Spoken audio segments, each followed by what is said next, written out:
Sangwut kacang tadi, woi. Apa? Nggak tahu tadi ada yang ngelawak. You know who.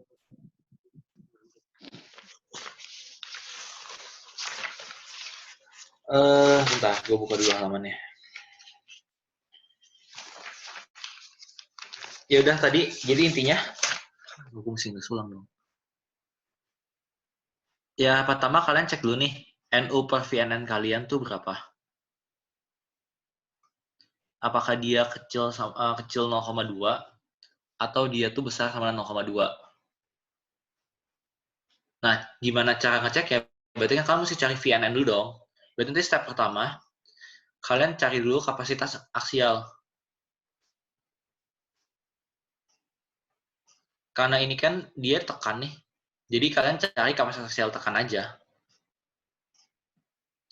Kayak step-step di UTS. Jadi gue nggak mau ngitungin, nanti kalian hitung sendiri. Gini, kan kalian lihat profilnya tuh 300x200. Terus kalian tinggal cari VNN. Jadi kalian hitung VNN berapa nih. Udah dari sini, langkah kedua, kalian cek ini.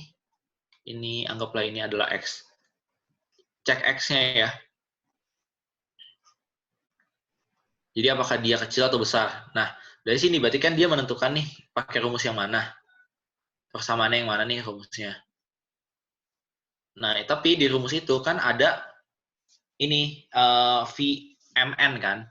Nah, kalian cari dulu kapasitas lentur berarti habis itu. Cari kapasitas lenturnya.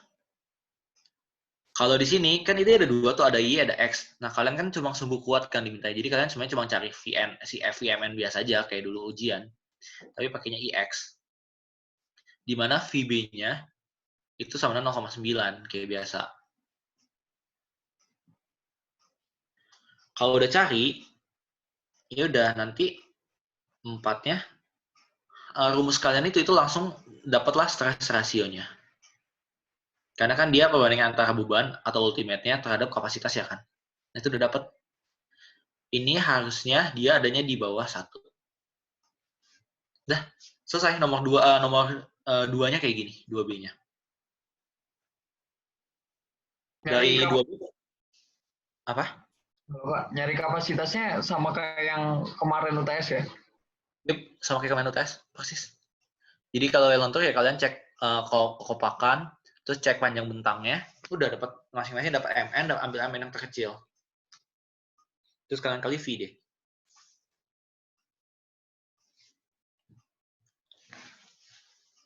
Gimana, ada yang mulai lagi nggak?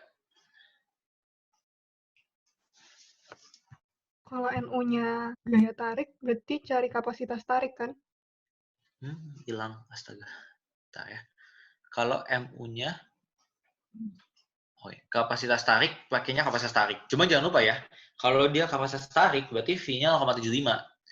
Tapi kalau misalnya kapasitas tekan, dia pakainya 0,9.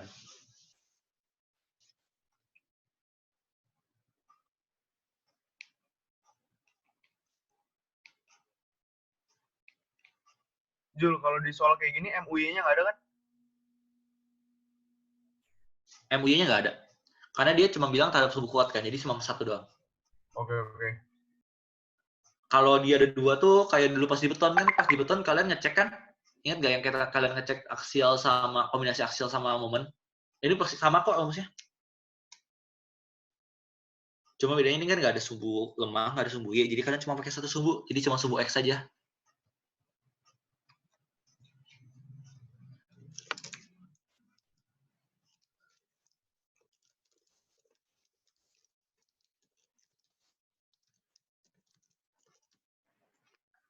Ada yang mulai nggak? Buat yang ini, buat yang apa namanya? Buat si amplifikasi sama kombinasi gaya. Nggak ada? Kalau nggak ada, kita lanjut ke yang selanjutnya.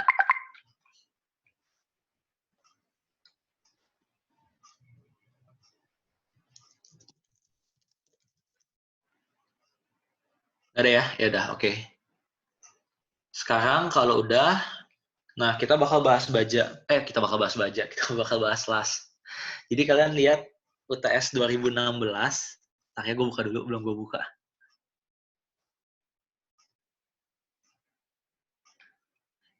Pen. Kemarin kata Faisal ada nggak sih soalnya? Yang 2019? Belum ketemu. Ya udahlah. Kita soalnya kayak apa sih? Mirip nggak sih sama 2017? Ya soal kita mirip-mirip aja.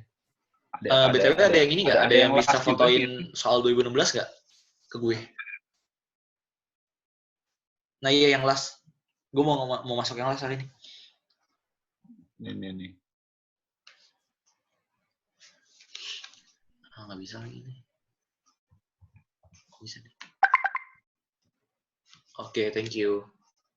Jul, by the way tadi yang amplifikasi itu berlaku hanya ada gaya tekan aja nggak sih? Iya. Di kolomnya. Dia tuh bilang aplikasi itu bentar ya. Ada kalimat di sini. Nih, sorry gue ini ya gue tambahin. Jadi amplifikasi momen terjadi akibat adanya gaya aksial tekan. Kalau kalian lihat di halaman 95, dia tuh bilang amplifikasi ini terjadi kalau ada gaya tekan. Nah, cuman tadi gini, kenapa sih pas di VNN-nya dia tuh bilang ada V yang buat gaya tarik juga. Jadi pada suatu struktur kan dia nggak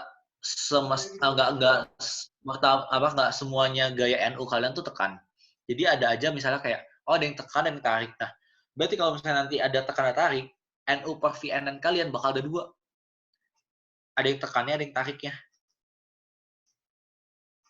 Nah, kalau yang tekan ya pakai 0,9.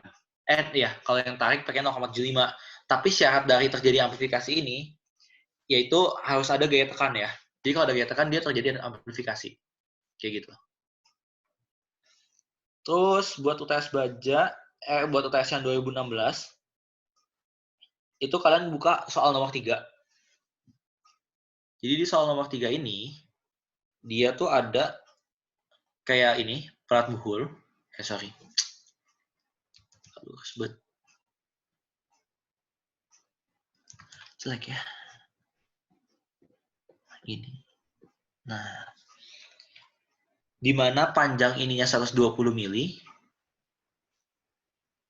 yang ininya adalah 60. Dia bilang kuat las 110%. Jadi lasnya ini kekuatannya adalah 110% dari baja atau 1,1-nya baja. Tebalnya adalah 9 mili.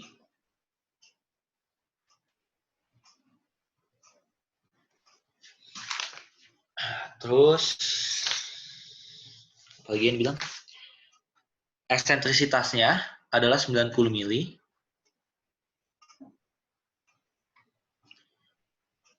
Adanya di sebelah kanan. Oke. Kayak gini ya. Terus dia nanya PU-nya berapa yang bisa ditahan. Oke. Ini sebenarnya mirip aja sama tubes kita. Jadi kalau ini 60 mili berarti nanti dia ada P di sini sebenarnya. Ada PU.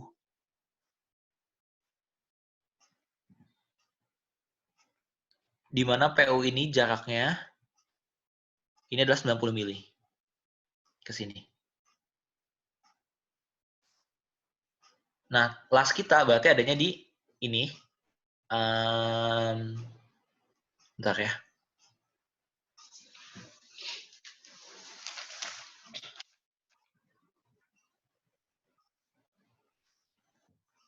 Las kita bakal ada di sini, L1.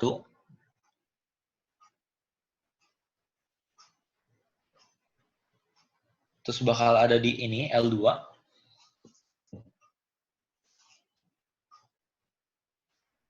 Terus ada L3.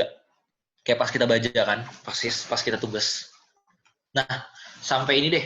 Sampai pengertian soalnya kayak gini. Biar gambarnya jadi kayak gini deh, gambar cuma si bapak yang kayak gitu. Ada yang bingung nggak? At least kayak, PU-nya di sana atau gimana.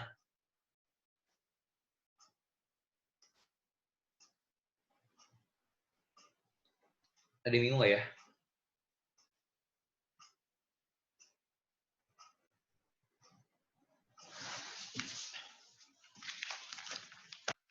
Nggak ada? Oke. Selanjutnya, kita tuh bakal bikin gaya-gaya dulu. Jadi, kalau misalnya nih,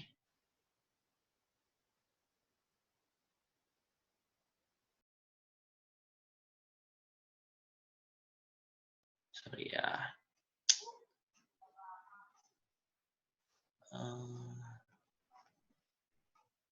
Kayak gini. Nah, terus ini yang tadi 120. Oh, nah, di sini ada PU-nya nih tadi yang 90 nih. Gini. Berarti, tes bentar. Nah, udah. Berarti sebenarnya nanti di las kita ini ada gaya-gaya berupa ini. Kalau ini titik A, gue kasih nama ya, ini titik A. Ini titik B. Berarti pertama, secara horizontal, dia bakal ada VU di sini. Lalu untuk melawan momennya dia bakal ada RB di sini.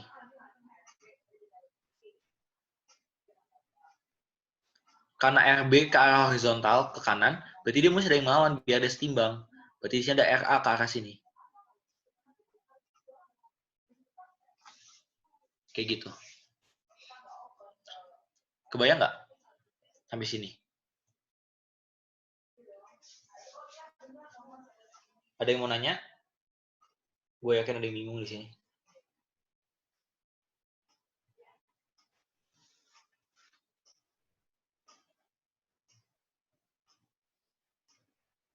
Tadi RB buat apa, Jul? Jadi gini, ini kan kayak setimbangan gaya aja nih.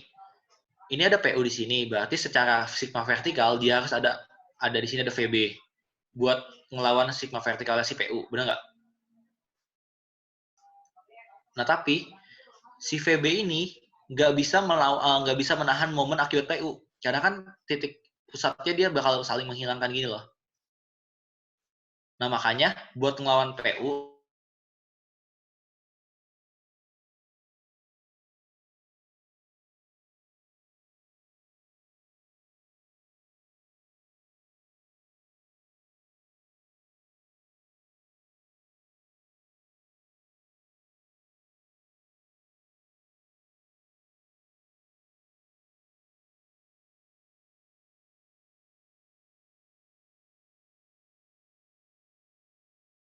Halo. Ben.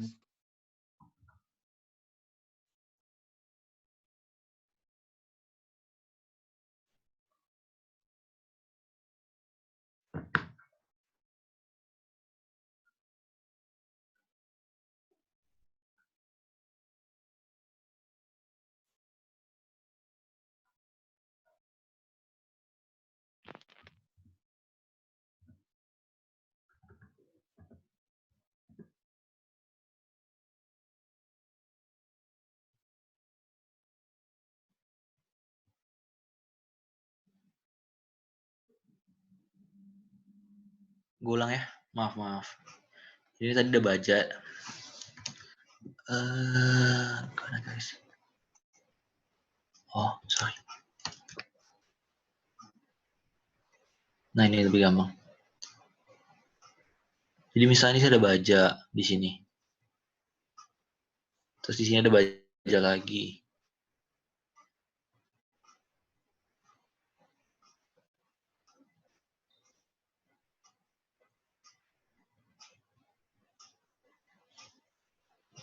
Nah, kayak gini ya. Soal gue kedengeran kan ya? Kedengeran. Aman. Tadi kan PU-nya misalnya di sini PU-nya. Nah, dia PU di sini, dia kan tadi kan gue ulang ya, kalau ini titik B, ini titik A. Si PU dia harus dilawan dengan pasti ada vertikalnya di sini buat ngimbangin sigma V-nya. Terus tapi VB ini dia nggak bisa nahan momen akibat PU. Karena VB ini bakal ngedorong ke sini, PU ini bakal ngedorong ke sini, bener nggak? Nah, ini kan nggak ada yang nahan momen nih. Masa nanti dia mengalami guling, makanya kita perlu ada pengimbang. Di mana pengimbangnya dulu berupa sini. Nah, si RB. ke sini. Nah, tapi RB ini kan adanya di area horizontal. Tapi sekarang kita nggak punya nih, sigma H kita nggak 0, makanya kita butuh RA di sini. Biar sigma horizontalnya tuh 0. Kayak gini. Sampai sini dulu deh. Untuk keempat gaya ini. Masih ada yang bingung nggak? Soalnya ini kayaknya nggak dijelasin juga di tugas kan nggak dijelasin. Terus di kelas juga kayaknya nggak sempet kali ya.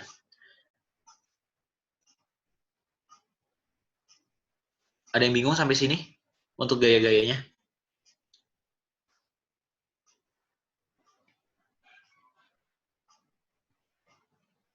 Kalau nggak ada, gue lanjut. Nggak ada, lanjut. Oke. Nah,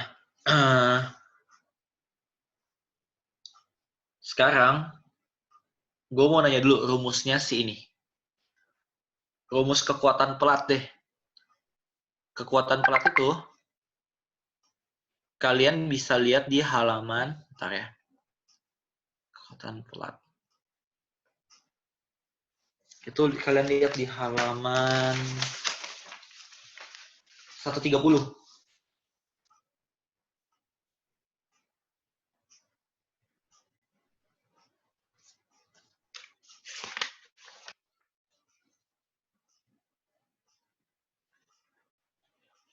Jadi kalian lihat di halaman 130 itu ada rumus-rumus kekuatan pelat. Kekuatan las.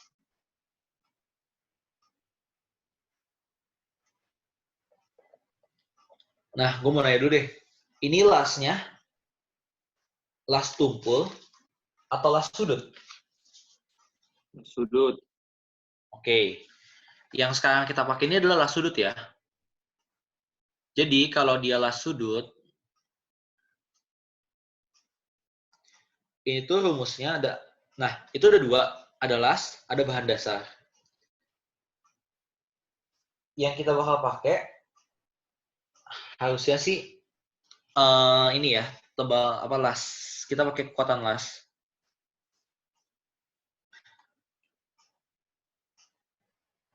Jadi nanti rumusnya adalah V dari V R itu berarti kekuatan tubuhnya si pelat ini, si las ini. RNW dia nyebutnya. Ini sama dengan 0,75 dikali sama tebalnya las dikali sama 0,6 dikali FUW. Nah, cuma ini tuh rumusnya kayaknya ada salah. Jadi R ini kan, gini. Jadi dia bilang R ini adalah, kalau kalian lihat di atas, R ini adalah gaya terfaktor per satuan panjang. Jadi satuan R ini adalah Newton. Kalau dia Newton ya berarti Newton per meter atau per milimeter. Atau ya boleh Newton per meter, boleh Newton per milimeter, boleh kilonewton per meter. Ini boleh ya. Nah, tapi yang di sini kita punya PU nih, di mana PU ini satuannya adalah misalnya Newton atau kilonewton. Berarti kan kita butuh satuan panjang kan? Berarti nanti ketika kita mau bikin dia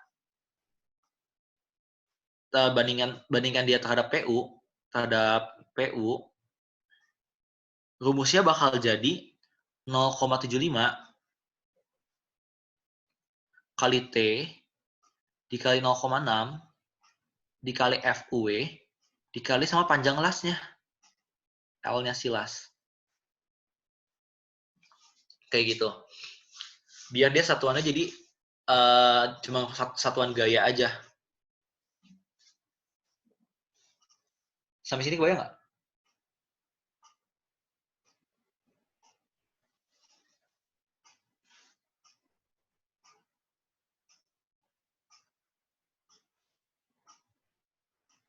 Aman?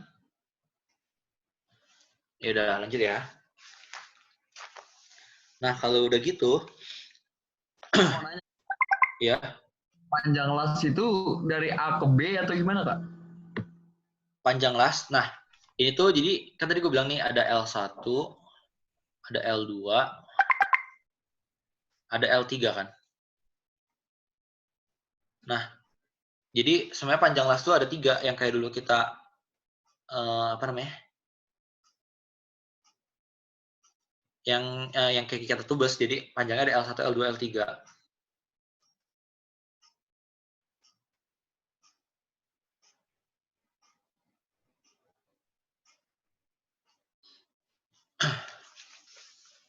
Oke, lanjut dulu aja ya. Nah, berarti gini. Jadi sebenarnya si panjang L1, L2, L3 ini dia tuh berperan menahannya kalau misalnya kita logikan ya. Ini logika dulu. Jadi dia bagian menahannya agak beda. Jadi kalau kalian lihat karena ada PU-nya di sini, berarti kan PU ini kan menyebabkan gaya di sambungan ini kan nyebabin gaya ke bawah sama nyebabin momen ke sana, benar nggak? Nah, si L2 ini itu tuh secara logika fungsinya bakal nahan yang ini. Karena L1 sama L3 nggak mungkin nahan yang ini, benar nggak?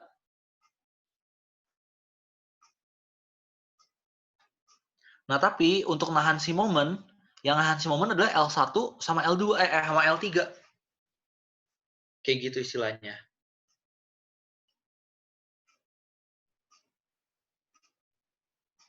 Sampai sini Nahan momennya dalam bentuk tekan dan tarik atau gimana?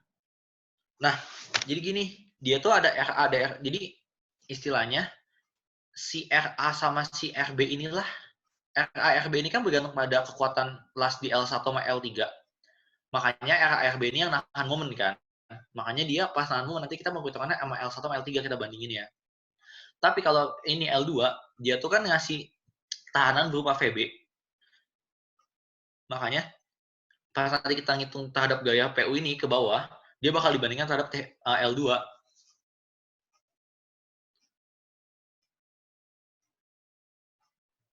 Oke. Kebayang nggak? Oke. Coba dulu aja ya, lanjut dulu ya. Ntar kalau misalnya bingung tadi akhir pasti kalian mintanya. Nah, berarti kita ngajarin satu-satu. Misalnya kita pakai sigma vertikal dulu nih. Biar dia setimbang, kan kita harus buat sigma vertikalnya sama dengan 0. Dimana tadi kita tahu nih rumusnya adalah 0,75 dikali sama tebal lasnya dikali 0,6 dikali tekanan ultimate-nya dikali sama L.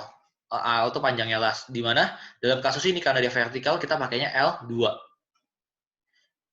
Ini misalnya ini ke arah atas, berarti kan pada arah sebaliknya dia min PU sama 0 kan, berarti dia harus sama dengan PU nilainya, biar dia sigma vertikalnya 0.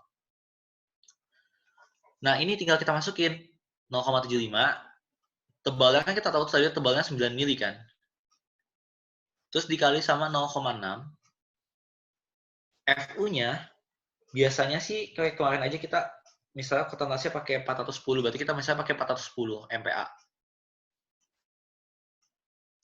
Ini gue ngikutin buku juga, jadi buku tuh pakai FU-nya 410. Nanti kalau misalnya dikasih tahu harus pakai FU yang mana, baru kalian ikutin ya. Cuma kalau enggak biasain aja sih. Oh sorry. FU itu 250 deh. Ada di buku halaman 130. Jadi kekuatan las itu adalah FUE. Jadi ini gua ralat, ini gua salah. Ini harusnya 250. Terus L2-nya adalah 120. Nah, ini sebenarnya PU. Coba kekuatan lasnya bukan udah diketahuin tuh. Emang ya? Kekuatan lasnya kan 110% dari kekuatan baja. Oh, sorry. Disol. 1,1% dari kekuatan baja. Kekuatan baja ya, bentar. F-nya tuh tegangan putus terhadap bahan dasar. Bahan dasar baja tuh BJ41. Oh ya udah, oke, gue salah. Oke. Thank you. Jadi gue ralat lagi. Kan tadi FU-nya dia bilang kan kekuatan tebalasnya 1,1% dari tegangan baja kan. Nah, tegangan putus baja itu kan anggaplah ini BJ41 berarti dia 410.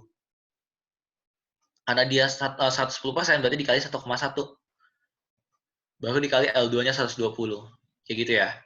Nah, coba dong hitungin PU-nya berapa dapatnya.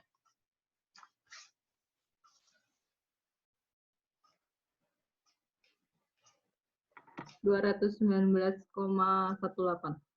219. Itu kilonewton berarti ya? Iya. Oke. Ini kayak gini ya. Nah, terus Bentar, wait. Kok itu kemarin Bapaknya pernah contohin soal di kelas, dia pakai 250 ya? Kelas sudut gini. itu di mana? Gimana ya, Kok? Di soal Bapaknya sih. Di latihan di kelas kok, inget lu? Di soal ini kan kita win. Nah, jadi gini, benar. Jadi kalau misalnya, kalau dilihat ini kayak bapaknya pakai yang contoh 7 yang tadi gue pakai. Jadi kalau kan sebenarnya rumus ini kan FU-nya bisa FUW-nya las atau pengertian tegangan putus logam las, atau dia bisa pakai FU tegangan putus terendah bahan dasar. Nah, tapi di soal ini dia dikasih tahu Vin bahwa si kekuatan lasnya ini apa namanya? Dia tuh 110% dari kekuatan baja. Berarti di sini FUW yang kita pakai bukan FUW yang ada di standar, tapi dia udah ditentukan.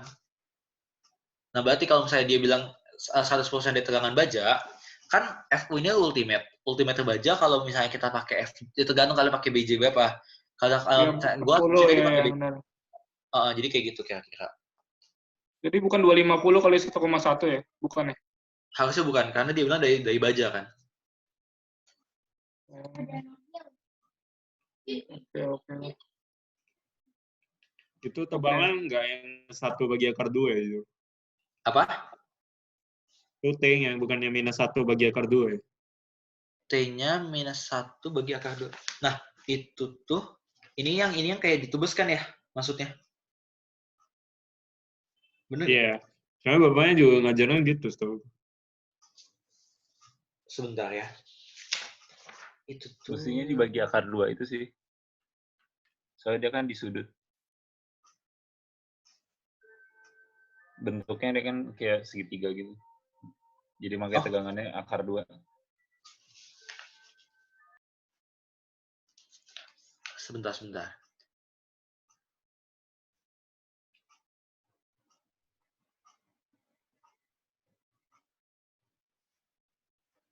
Oh, ini yang kayak ditubus ya deh. Ntar, gue kasih ngecek dulu ya. Gue mau cek file tubus gue. Wait.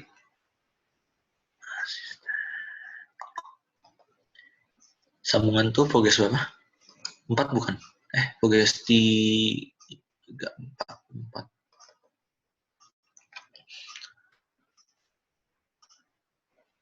Bukan deh, progres 5.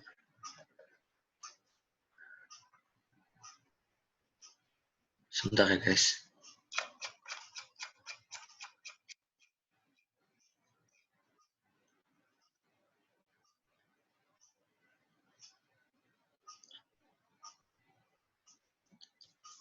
Oh, tapi gini, itu tuh, coba kalau di buku tuh yang rumusnya si Bapak ya, di mana yang rumus itu? Ada nggak?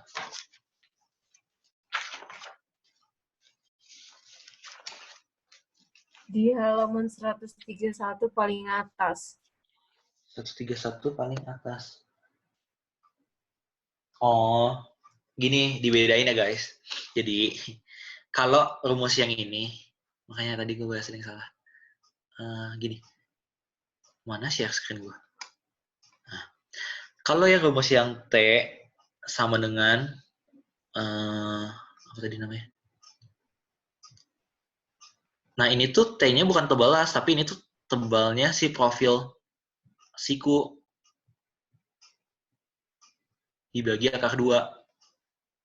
Kayak gitu. Kalau ini, kan bapaknya udah nge-state kan, 9 mili itu tebal lasnya kan? Jadi harusnya langsung dipakai. Nangkep nggak bedanya? Tadi yang nanya siapa? Wiranto bukan? Bener nggak sih yang nanya Wiranto tadi? Gue salah. Ya pokoknya gitulah tadi yang nanya. Itu tuh kalau yang ini tuh bukan T-nya dia bukan tebal las, tapi dia tuh tebal penampang siku. Sedangkan kalau di soal kita tuh dia bilang 9 mili itu udah tebal lasnya.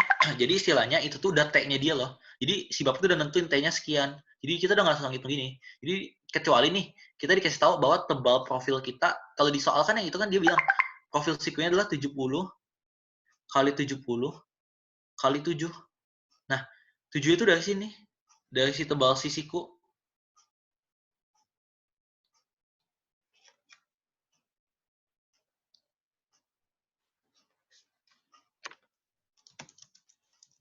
Itu berarti nentuin tebal las dari tebalnya profilnya, Kak. Yang rumus T-1 akar 2.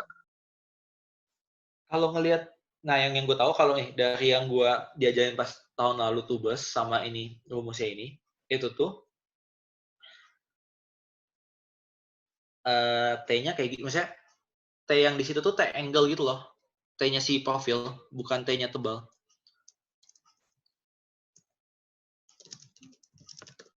Makanya gue nanya, tadi ada nggak, itu kan rumusnya adanya di ini, adanya di contoh soal, ada nggak itu rumusnya di ini? Kan kalau kalian lihat tubes, itu kan gue tubes juga diajarin dari 15. Jadi itu tuh gue udah state bahwa tebal las itu adalah tebal profil, karena kita pakai yang siku, adalah tebal profil sikunya, dikurangi 1 per akar 2.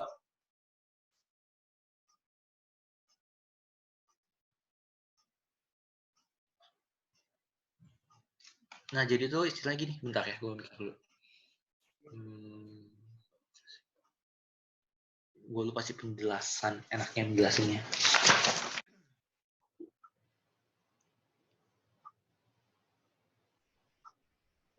Yang dikurang 1 per akar 2 bukannya kalau misalnya diketahuinya lebar las ya? Kalau diketahuinya lebar las. Jadi tebal las itu, jadi tebal las tuh kayak dia bentuknya kan segitiga. Jadi hitungnya dari titik pusat, dari ujung siku-sikunya ke daerah sisi miringnya ke tengahnya. Nangkep nggak maksudnya? Kan las sudut kan bentuknya segitiga. Jadi tebal lasnya itu dari sudut siku-sikunya ke tengah dari sisi miringnya. Dari siku-sikunya ke tengah sisi miring. Oke. Nah, itu maksudnya tebal lasnya. Tapi kan tebal las di sini udah dikasih tahu gitu. Oh, iya. Enggak kan. Iya, makanya maksudnya tadi gue bilang kalau yang T angle, misalnya kan tadi kalian nanya kenapa itu nggak pakai rumus itu. Maksud gue T yang di situ tuh, itu tuh tebalnya si profil. Kalau dikasih tahu tebalnya si profil, baru dipakai rumus itu. Tapi kalau ini udah dikasih tebal las, makanya ini langsung kita pakai aja. Iya, karena dia kan yang lu bilang kan bahwa pengertian kan misalnya ini yang tadi lu gambar yang kayak gini. Misalnya ini titik pusatnya, ininya, ini ke sini kan maksudnya? Iya. Tapi ya pokoknya intinya gini, kalau kalian lihat makanya nih, kalau yang di contoh halaman 131 itu kan 7 dikurangi 1 per akar 2 nih. Nah 7 itu dapat dari mana? Karena kalian lihat, dalam contoh ini merupakan beban maksimum yang dapat dipikul oleh penampang baja siku 70 kali 70, bentar ya, Rika ngomong masih apa ya?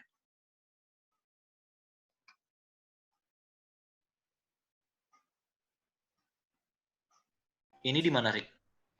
Catatan bapaknya, jadi pas las sudut T sama dengan misalnya dikasih tahu 9 mili dibagi akar 2, jadi jarak T-nya itu yang kayak perambilan dari titik sikunya ke garis miringnya.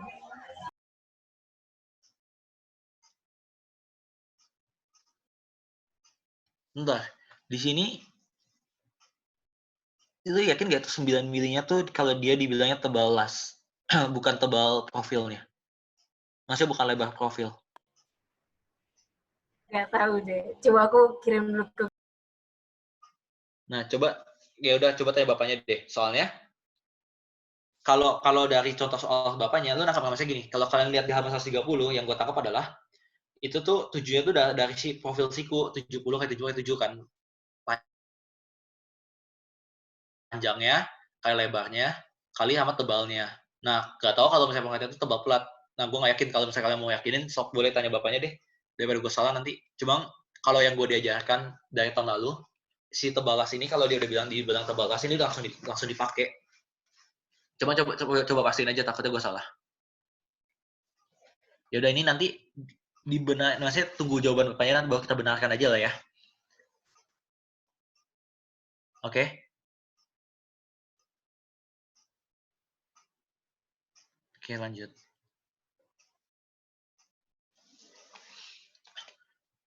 Nah, ini kan berarti kalau dari L2 dia mampu nahan segini nih sebenarnya PU-nya. Oke.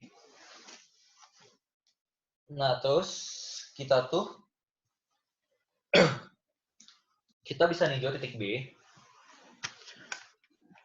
Jadi untuk kekuatan di titik B di sini nih, kita bisa melakukan perbandingan panjang las. Jadi L3 pakai L2 ini bakal mempengaruhi panjangnya kekuatannya dia kan. Berarti ini bakal jadi RB dibagi sama VB. RB itu apa? Maksudnya kekuatan yang ini. VB adalah kekuatan si ini yang ke atasnya. Nah, L3 kan panjangnya adalah 60. L2 kan panjangnya 120. Ini bakal sama berbanding lurus dengan RB. Nah, VB-nya itu kan berarti yang ini kan, si PU ini kan nih. Dia ini VB kan. Ini 219,18.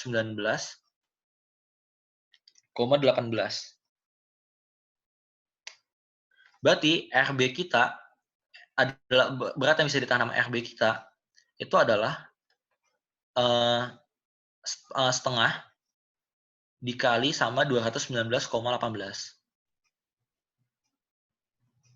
Atau RB-nya berarti sebesar 109,59 kilonewton. Nah, terus nanti tanya di akhir aja ya, biar kita selesai dulu. Terus karena si RB ini kan tadi gue bilang nahan momen, kita tinjau misalnya suatu titik, misalnya nih di RA, berarti sigma MA sama dengan 0. Berarti kan dia cuma ada PU dikali sama 90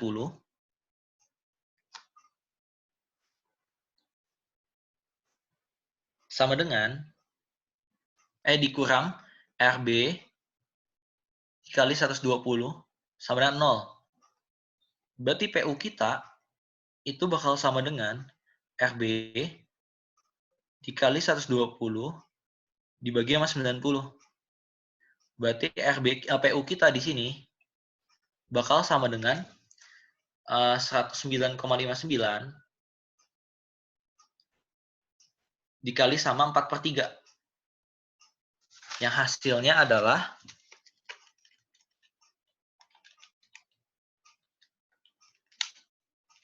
146,12 kilonewton.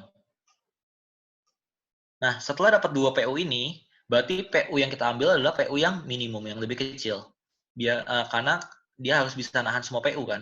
Berarti ini PU kita yang bisa kita tahu adalah PU min kita adalah 146,12 kilonewton.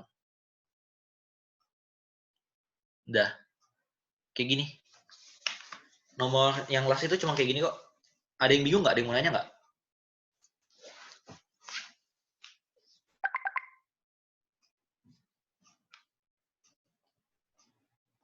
Ada yang mau nanya?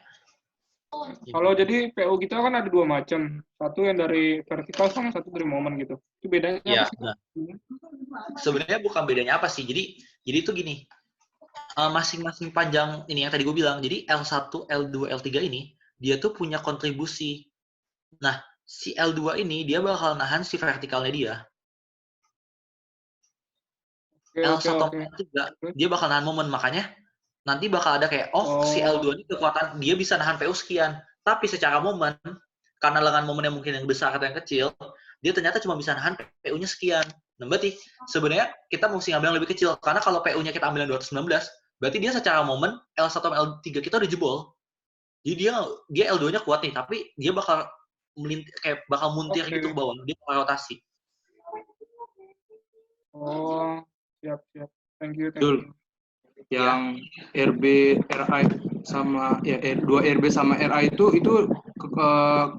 kekuatan bahannya kan? RB sama RA tuh enggak. Kalau di sini berarti kekuatan las di sini. Iya, Las berartinya R maksudnya itu dari kekuatan- maksudnya dari nilai lasnya kan? Iya ya, las ya. Berarti nggak dikait dengan V lagi ya? Harusnya Udah VRB. Oh, enggak gini. Karena kan dia pas kita ngitung si RB, kita kan bandingin dia dengan VB, bener nggak? VB kita kan di sini udah ada V 0,75. Oke. Kebayang kan?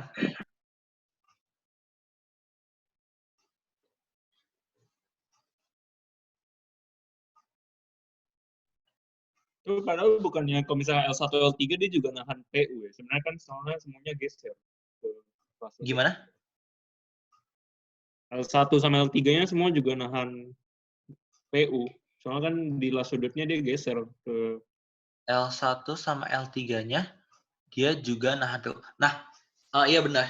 Tapi kalau ini gue diajarin Padang sih. Jadi Padang tuh bilang di kelas mau kita sambungan baut, mau kita sambungan las. Jadi sebenarnya tuh kita bisa menganggap bahwa sebenarnya tuh mereka tuh bertiga mau ini. Misalnya kayak las L1, L2, L3 mereka kerja bersamaan. Terus kayak baut nih. Misalnya kita punya baut kayak kemarin siku. Sebenarnya mereka tuh nahan momennya tuh bersamaan misalnya.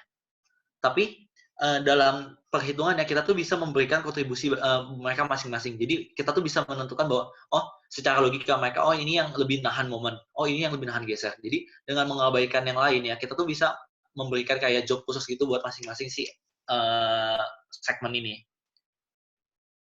Jadi kayak kemarin misalnya, kenapa sih kita bisa sebut ini ada momennya momen sebidang. Ini momennya momen tidak sebidang. Di mana kalau momen sebidang misalnya dia lebih bekerja geser dan apa. Kalau misalnya momen tidak sebidang mungkin dia bekerjanya misalnya lentur dan tarik.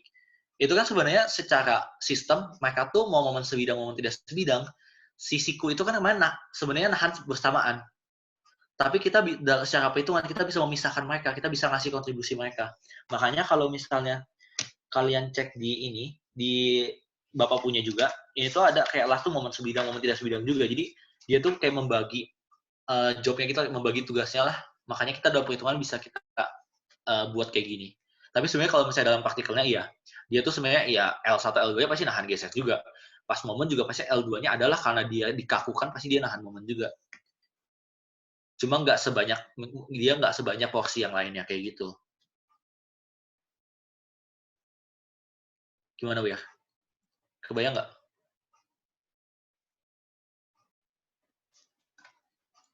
Lanjut Kenapa?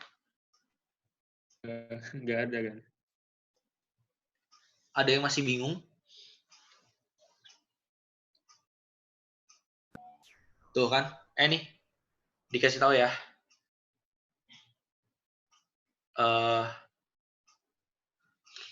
Istilah tebal itu sudah dikali akar 2. Jadi bagian plat yang dilas dibagi akar 2 ditambah 1 mm.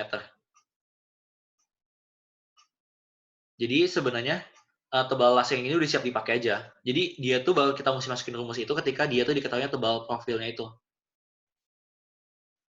Itu dari Bapak ya.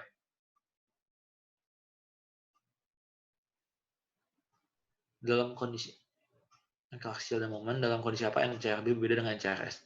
NCRB untuk momen akibat beban vertikal, NCRS untuk momen akibat beban lateral. Iya, tadi itu gue ditanya. Jadi gue dikasih tahu sih sebenarnya bukan ditanya. Katanya rumus gue yang si NCRB NCRS salah ya. Harusnya NCRB juga itu KL kuadrat ya bawahnya. Bener nggak? Di catatan kalian gimana? Iya, emang semuanya KL kuadrat. Kalau nggak ya satuannya beda dong, Ju. Bentar ya. KL kuadrat kan berarti data kuadrat. Itu Newton mm. Segi Newton. Jadi Newton ya? Iya deh. Oke. Iya. Bentar. Ini dulu deh. Nanti baru gue kalat itu ya. Buat las dulu deh. Masih ada yang bingung nggak buat las?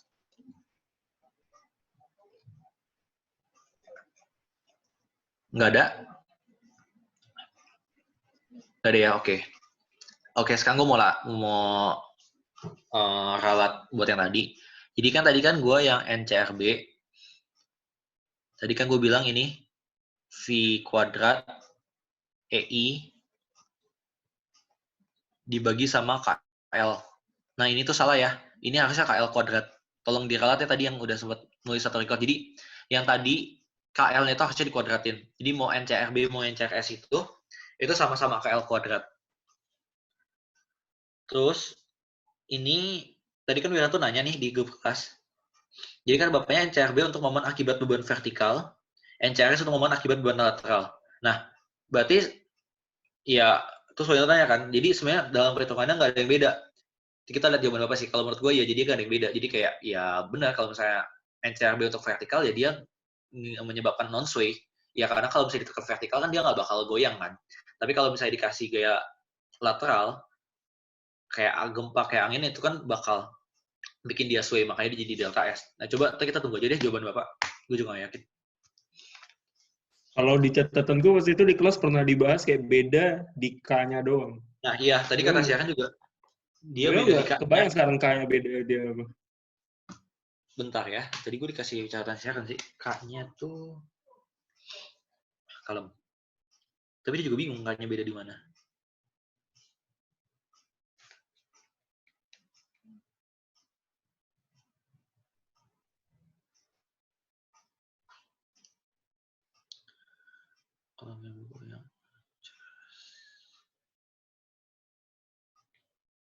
Apa itu kata bapaknya? Dalam suatu frame delta B kolom tepi dan kolom tengah bisa di diagram Morland. Iya. Jadi kalau kalian buka halaman buku gue udah ini. Yang bukunya masih bagus tolong dong. Diagram Morlandnya halaman berapa? Halaman gue udah main tuh.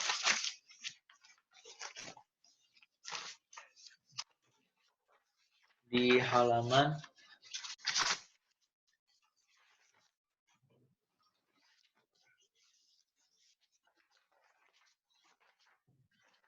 ada yang bisa nemu nggak? Ini kayaknya di bab kan ya.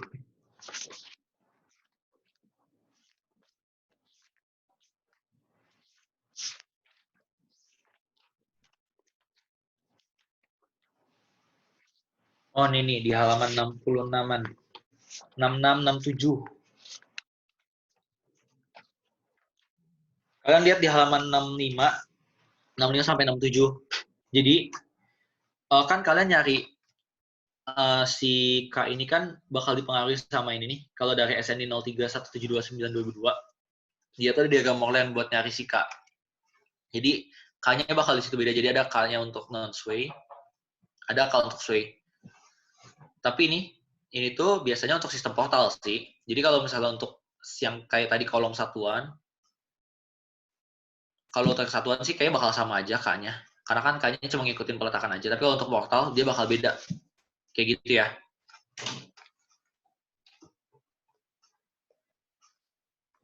Udah, ada mau nanya nggak? Kalau nggak ada sih, sebenarnya materi kita segitu aja.